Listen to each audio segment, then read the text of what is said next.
সাভারে খেলাফত মজলিসের দাওয়াতি মাসের সদস্য সংগ্রহ কর্মসূচি উদ্বোধন। সাভার প্রতিনিধি মোহাম্মদ আসিফুজ্জামান আসিফের তথ্যচিত্রে বিস্তারিত। ২৪-এর গণঅভ্যুত্থানে একটি দলের নেতা লন্ডনে অবস্থান করলেও রাজপথে কারা ছিল দেশের মানুষ তা ভালোভাবেই জানে বলে মন্তব্য করেছেন বাংলাদেশ খেলাফত মজলিসের নায়েবে আমির আল্লামা মহিউদ্দিন রাব্বানী।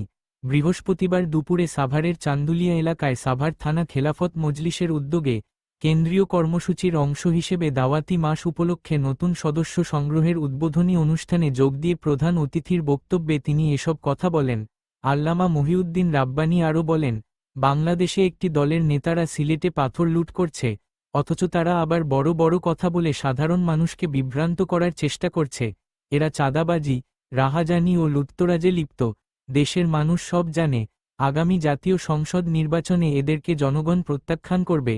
বাংলাদেশ খেলাফত মজলিস ঢাকা জেলা উত্তর শাখার সহ সভাপতি হাফেজ মাওলানা নূর মোহাম্মদের সভাপতিত্বে অনুষ্ঠিত এই উদ্বোধনী অনুষ্ঠানে বিশেষ অতিথি হিসেবে উপস্থিত ছিলেন দলের সাংগঠনিক সম্পাদক আজিজুর রহমান হেলাল, ঢাকা জেলা উত্তর সভাপতি আনোয়ার হোসেন, সাধারণ সম্পাদক ফারুক হোসেন সহ স্থানীয় নেতৃবৃন্দ। অনুষ্ঠানে বক্তারা দাওয়াতি মাসের কর্মসূচির গুরুত্ব তুলে ধরে দলকে শক্তিশালী করতে সবাইকে ঐক্যবদ্ধ হয়ে কাজ করার আহ্বান জানান। এদিন বাংলাদেশ খেলাফত মজলিস ঢাকা জেলা উত্তরের প্রায় ৩ শতাধিক মানুষ নতুন সদস্য সংগ্রহ ও নবায়নের মাধ্যমে আনুষ্ঠানিকভাবে সংগঠনে যোগদান করেন।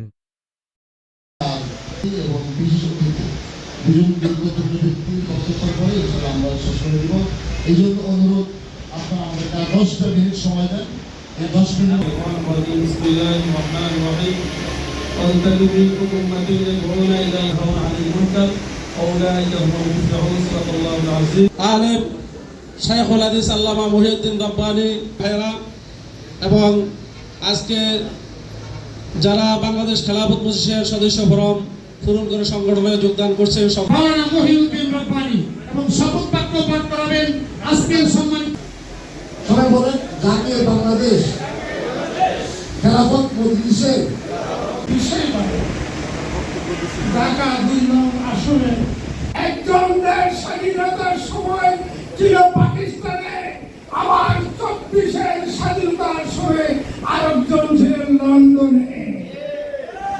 তাহলে দুইজন দুই দেশে ছিলেন। বেশি কথা বলেন না।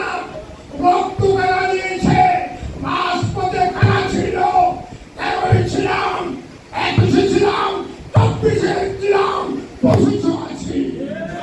ইনশাআল্লাহ রাজপথে আমরা আছি, থাকবো। ইসলামের বিরুদ্ধে যদি কোনো কথা বলেন, আপনাদের রক্তচক্ষুকে আমরা ভয় করি না। আপনাদের যে নির্যাতন জুলুম এখন চলছে, এটা এই দেশবাসী সচেতন। আপনাদের এই জুলুম, নির্যাতন, চাঁদাবাজি, দখলবাজি এবং কি পাথর পর্যন্ত মুক্ত করেছি।